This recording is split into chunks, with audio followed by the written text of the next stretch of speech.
જય શ્રી હરિ. આપ સૌનું સ્વાગત છે આપની આ ચેનલ ધર્મદર્પિતમાં. પુરુષોત્તમ માસ ચાલી રહ્યો છે. પુરુષોત્તમ માસના આપ સૌને જય શ્રી કૃષ્ણ.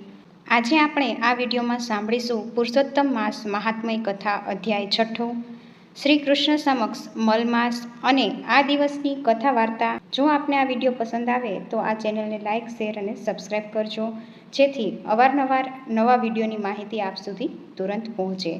ઓમ નમો ભગવતે વાસુદેવાય. બોલો શ્રી પુરુષોત્તમ ભગવાનની જય. પુરુષોત્તમ માસ મહાત્મય કથા અને અધ્યાય 6, શ્રી કૃષ્ણ સમક્ષ મલમાસ. આપણે ગઈકાલે સાંભળ્યું કે ભગવાન નારાયણ મલમાસને શ્રી કૃષ્ણના ધામ ગોલોકમાં લઈ ગયા. ત્યારબાદ કથા આપણે હવે આરંભ કરીએ. સૌનકાદિ મુનિઓએ સુત પુરાણીએ કહ્યું, ગોલોકમાં ગયા પછી મલમાસનું શું થયું એ કથા અમને કહો. આથી સુત પુરાણી મુનિઓ શ્રેષ્ઠોને કહે છે, હે ઋષિઓ, નારદજી આગળ આટલી કથા કહ્યા પછી આગળની કથા હું તમને કહું છું. તમે ધ્યાનથી સાંભળો. શ્રી નારાયણ ભગવાન નારદજીને ઉદ્દેશીને કહે છે, હે નારદ, ગોલોકની વચ્ચે શ્રી કૃષ્ણનું રમણીય મંદિર છે. તે મણિ અને રત્નોથી જડેલું છે. તેના તેજથી અંજાયેલ શ્રી વિષ્ણુ ભગવાન મલમાસને પોતાની પાછળ રાખીને ગોલોક તરફ આગળ વધવા લાગ્યા. તેઓ ગોલોકમાં પહોંચ્યા. શ્રી વિષ્ણુ ભગવાનને જોઈને દ્વારપાળો બધા ઊભા થઈ ગયા અને તેમના ચરણોમાં વંદન કર્યા. તેઓ અંદર પ્રવેશતા ગોપીઓની વચ્ચે વીંટળાયેલા શ્રી કૃષ્ણ ભગવાનના દર્શન થયા. તેમને નમન કરીને ભગવાન વિષ્ણુને અને મલમાસને સ્તુતિ કરવા માંડી. સ્તુતિ કરતા કહ્યું, પ્રભુ, આપ વ્યાપક ગુણોથી પર અવિનાશી છો. અવિકારી, ભક્ત સમક્ષ પ્રગટ થનારા અને ગોવાળોનો વેશ ધારણ કરનારા ગોવિંદને અમે વંદન કરીએ છીએ. મેઘ જેવા ગોવાળેનો વેશ ધારણ કરનાર ગોવિંદને અમે વંદન કરીએ છીએ. મેઘ જેવા શ્યામ વર્ણના કામદેવ જેવા સુંદર સૌમ્ય સ્વરૂપ, સુંદર મુખાકૃતિવાળા એવા આપને અમે ફરીથી વંદન કરીએ છીએ. શ્રી કૃષ્ણ ભગવાને વિષ્ણુ ભગવાનને સિંહાસન ઉપર બેસાડ્યા પછી પૂછ્યું, પ્રભુ, આ ધ્રુજી રહેલ કોણ છે? અહીં શા માટે આવ્યો? એ કેમ રડે છે? આ વચનો સાંભળી ભગવાન વિષ્ણુએ મલમાસનું સમગ્ર દુઃખ ભગવાન શ્રી કૃષ્ણ સામે વ્યક્ત કર્યું. આને મલમાસ કહેવાય છે. એનો કોઈ અધિષ્ઠાતા સ્વામી નથી. સૂર્યનો પ્રકાશ એનાથી દૂર રહે છે. આ મલિન હોય સર્વકાળે શુભ કાર્યોમાં અયોગ્ય ગણાય છે. અધિષ્ઠાતા વિનાનો હોવાથી મલમાસમાં કોઈ દાન, વ્રત આદિ કરતું નથી. સર્વ પ્રાણીઓ, વનસ્પતિઓ 12 માસ, દિવસ, રાત, ઘડી, પળ વગેરે બધા તેનો તિરસ્કાર કરે છે. આ દુઃખી જીવ છે. તેણે મારી પાસે આવીને પોતાના દુઃખદ આપવીતી કહી છે. જેના દુઃખને નિવારણ અર્થે હું એને આપની સમક્ષ લાવ્યો છું. આપ સંકટ મોચન, ભયનાશક અને કૃપાળુ છો, તો તેનું દુઃખ આપ દૂર કરો. આપના શરણે આવેલાનું દુઃખ અવશ્ય દૂર થાય, માટે મારી વિનંતી છે, આ મલમાસનું દુઃખ દૂર કરીને મારું આગમન સફળ કરો. આમ બોલીને ભગવાન વિષ્ણુ મૌન થઈ ગયા.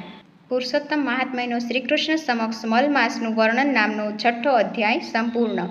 બોલો શ્રી પુરુષોત્તમ ભગવાનની જય. તો મિત્રો, હવે આપણે સાંભળીશું પુરુષોત્તમ મહાત્મય કથા અધ્યાય 6. હવે આપણે આ દિવસની કથા વાર્તા સાંભળીએ. સાસુ વહુની વાર્તા. આ વાર્તા અધિક માસમાં નિત્ય સાંભળવાનો મહિમા છે. અધિક માસ એટલે પુરુષોત્તમ માસ. આ મહિનામાં ભગવાન પુરુષોત્તમ રાયની પૂજા કરવાનો મહિમા છે. નિત્ય પ્રભુને પ્રાર્થના પૂજા કરી અધિક માસની કથાના અધ્યાય અને કથા વાર્તા સાંભળવાનો મહિમા છે. જે સાંભળવા માત્રથી જ ભગવાન પુરુષોત્તમ પ્રસન્ન થાય છે. આજની કથા વાર્તા. સાસુ વહુની વાર્તા. કનકપુર નામનું એક ગામ હતું. રળિયામણા નદી કાંઠેથી આવેલું. તેમાં કાશીબહેન પોતાના દીકરાની વહુ સાથે રહે. સવારે દીકરો ખેતરે કામ કરવા જાય, પુત્રવધુ ઘરકામ કરે. કાશીબેન આખો દી નવરા રોજ આડોશ પાડોશમાં જઈ ગામ ગપાટા કરે.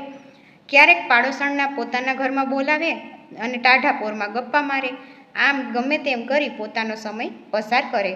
કાશીબેનની વૃદ્ધાવસ્થા હતી, છતાં તેમને ધર્મ, ભગવાન, સેવા, પૂજા વગેરેમાં કોઈ રસ ન હતો. તે તો વાતો અને વાતોના વડા કરે. તેમની પુત્રવધુનું નામ માયા હતું. માયા ઘણું જ ઓછું બોલતી, ઘરકામમાં આખો દિવસ ડૂબેલી રહેતી. વખત મળે ત્યારે નવરાશના સમયમાં પ્રભુની ભક્તિ કરતી.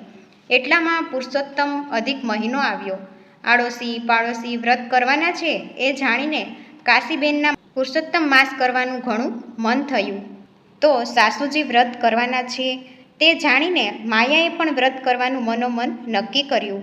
તેણે સાસુજીની વાત સાંભળી ત્યારે કાશીબહેને છણકો કર્યો. એ બોલ્યા કે મોટી હોય તો ભક્તાણી આ ઘરમાં બેસીને જે કાંઈ ધર્મ કર્મ કરવાના હોય એ કરજે.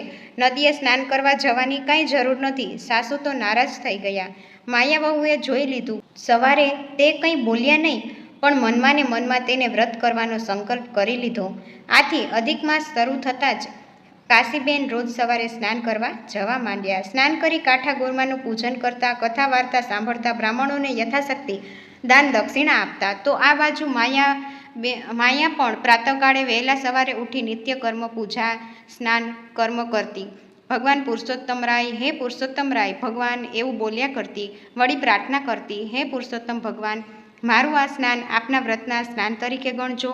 મુજ અબળાને એટલી વિનંતી માન્ય રાખજો કે હે પ્રભુ, માયાએ દેવ સિંહાસનમાં પુરુષોત્તમ ભગવાનની નાની મૂર્તિની સ્થાપના કરી હતી. રોજ ધૂપ, દીપ, ફૂલ, નૈવેદ્ય વગેરે પુરુષોત્તમ ભગવાનને અર્પણ કરે અને માયા રોજ પ્રાર્થના કરતી, સ્તુતિ કરતી, આરતી પણ કરતી. અધિક મહિનામાં માયા કથરોટમાં બેસીને સ્નાન કરતી. તેણે સાંભળેલું કે મન ચંગા તો કથરોટ મેં ગંગા. એ ન્યાયે જ રોજ કાથરોટમાં બેસીને સ્નાન કરતી. લોટાથી શરીર પર પાણી રેડતી અને ભગવાન પુરુષોત્તમ ભગવાનનું રટણ કરતી. એક દિવસ બન્યું એવું કે નિત્ય નિયમ પ્રમાણે કાશીબેન નદીએ સ્નાન કરવા ગયા. સ્નાન કરતાં કરતાં તેના કાનની બુટી નદીના પાણીમાં પડી ગઈ. ઘણી ગોતી પણ બુટી હાથ ન લાગી. તે ન લાગી. થાકીને ઘરે આવ્યા. હવે ઘરે એવું બન્યું કે માયા વહુએ કથરોટમાં બેસીને સ્નાન કરતી હતી ત્યાં નજર પેલી બુટી પર પડી. તેણે તે લઈ ઘરમાં મૂકી રાખી. કાશીબહેન ઘરે આવીને જ્યારે બુટી નદીમાં પડી ગયાની વાત માયાને કરે છે ત્યારે માયા બોલી, મને કથરોટમાં સ્નાન કરતી હતી ત્યારે આ બુટી મળી છે, તે તમે રાખો બા. તો બુટી જોઈ તપાસી અને પોતાની જ ખોવાયેલી છે તે જોઈ આશ્ચર્યમાં ડૂબી ગયા, પણ કંઈ બોલ્યા નહીં. 5 દિવસ પસાર થયા. નદીમાં સ્નાન કરતી વેળા કાશીબાના હાથની આંગળીમાંથી વીંટી પાણીમાં પડી ગઈ. કાશીબાએ તો વીંટી ઘણી ગોતી પણ મળી નહીં. છેવટે નિરાશ થઈ ઘરે આવ્યા. એ વખતે માયાને કથરોટમાંથી કાશીબેનની વીંટી મળી. વીંટી જોતાં તેને ખાતરી થઈ, નક્કી આ વીંટી મારા સાસુની છે. કાશીબા ઘરે આવતા જ માયાએ પેલી વીંટી તેને સોંપતા કહ્યું, સાસુમાં, હું કથરોટમાં સ્નાન કરતી હતી ત્યારે તેમાંથી આ વીંટી મળી છે. કાશીબા તો ઓળખી ગયા, પણ પોતાની વીંટી ખોવાઈ ગઈ છે એ વાત તેણે માયાને કહી નહીં. પણ તેણે મનમાં ને મનમાં વિચાર્યું કે બુટ્ટી અને વીંટી નદીમાં પાણીમાં પડે છે ને નીકળે છે કથરોટમાંથી. નક્કી આ કાંઈ માયાનું ચરિત્ર લાગે છે. ખરેખર માયા ચૂડેલ કે પછી કોઈ મેલી વિદ્યા જાણનાર છે. અહીં તો આમ થાય નહીં. કાશીબેનના મનમાં ચટપટી અને ગભરાટ પેઠા. નક્કી આ માયા વહુ અમારું ધનોત પનોત કાઢશે, અમને શાંતિથી જીવવા નહીં દે. આજે વીંટી અને બુટ્ટીની વાત છે, કાલે બાળકો થશે, તેને ભરખી જાય તે વિશે ખાતરી જો તેમ થાય તો અમારા વંશનો તો નાશ જ થાય ને. હવે તો મારે એને કંઈ પણ ઉપાય કરવો જ પડશે. ભલે હમણાં ચાલવા દઉં, પુરુષોત્તમ માસ સમાપ્ત થયા પછી એનું કાંઈક તો કરવું જ પડશે. સાંજ પડતા કાશીબહેનનો પુત્ર ખેતરથી ઘરે આવ્યો. કાશીબહેને તેને મીઠું મરચું ભભરાવીને બધી વાત કરી. વીંટી અને બુટ્ટી વિશેની વિગતવાર વાત કરી. પણ પુત્ર સમજદાર હતો તેથી ત્યારે તે કંઈ બોલ્યો નહીં. આગળ જતાં જોયું એમ વિચારીને તે મૌન રહ્યો. પુરુષોત્તમ માસ પૂરો થયો. કાશીબહેને ઉજવણું કર્યું, યજ્ઞ વગેરે કરાવ્યા.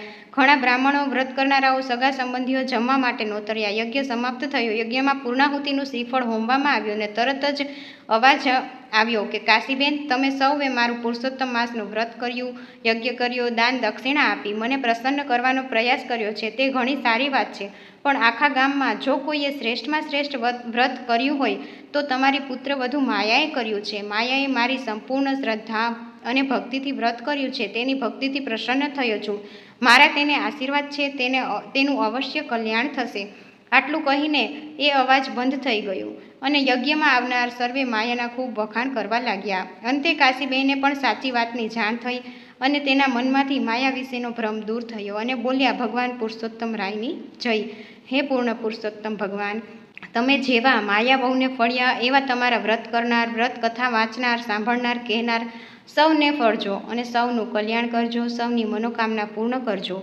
બોલો શ્રી ભગવાન પુરુષોત્તમની જય. જય શ્રી હરિ.